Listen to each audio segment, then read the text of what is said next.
Mariner деген сортын шығарып отыр. Mariner сорты ол да будан 63-68 күнде піседі. Орташа салмағы 12-14 килограмм. Реңі тоқ қанық қызыл.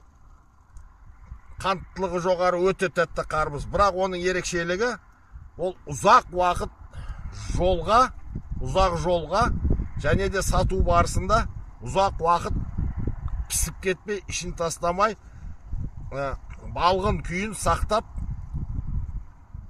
жақсы қасиеттерін, сапасын сақтап қалатындай селекциялық нәтиже. Яғни бұл Mariner қарбызы шыққаннан кейін, сонау Бразилияда егіп, Бразилиядан 6000-8000 шақырым жерде тұрған Канадаға барып отыр.